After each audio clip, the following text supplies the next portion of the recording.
Well, Gary, can you possibly sum up your thoughts after that draw?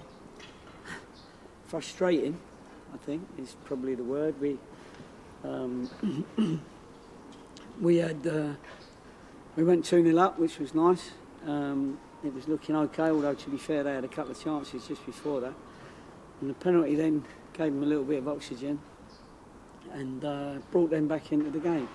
And then we progressively didn't quite get our game going. And it didn't get better, it got slightly worse. But we end up drawing the game, which feels like a loss, to be honest.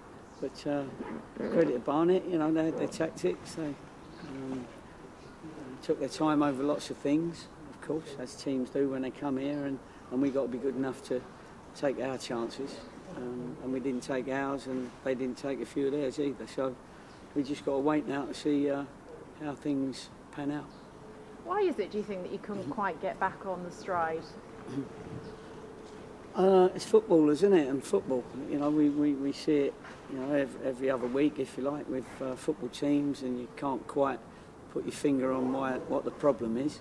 But you know, today we froze a little bit, unfortunately, and Barnet, you know, I think rose to that occasion today, and got their result. They seemed very happy with 2-2. Anyway, we got to try and pick the lads up again, because they're a bit disappointed. But it just shows you at these levels and any level, you know, you can't turn up and just expect, because somebody's down the bottom of the league, that you're going to beat them. You've got to go and earn it. Do you think it was nerves? Was it possibly overwhelming with fans here, and what was at stake?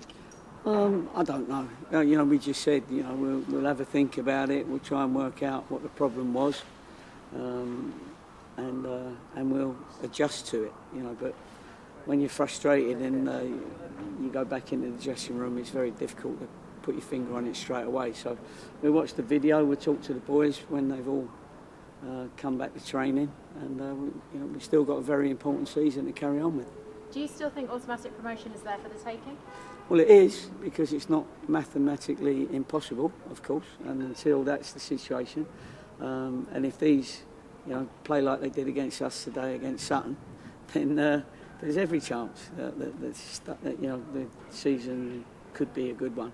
But we'll have to wait and see. You know, we're just a bit frustrated at the minute with our performance on a day that our supporters, you know, we were trying to get behind them.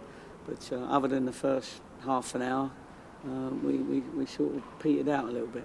Well, what will the structure of your week look like now? How will you rally these boys and go again? Well, you have to ask them to look in the mirror when they get home and see whether they've produced their best game, and if they haven't, why. And then we have to put on a few training sessions that tries to liven them up and gets us back to when we're flying as a team. And as a manager, all managers know that there's no one thing you can do. It's just you hope that on the day, the next game, on the day, the boys suddenly get it together and perform. Will you be watching the Sutton Hartlepool game tomorrow? Yeah, I will. I enjoy watching a football match when it's somebody else's pressure for a change. But yeah, they'll be happy with the result, of course. But you know, if we don't make it, then there's still another route through in the playoffs, and sometimes that's a good route to go if you know that you can win it.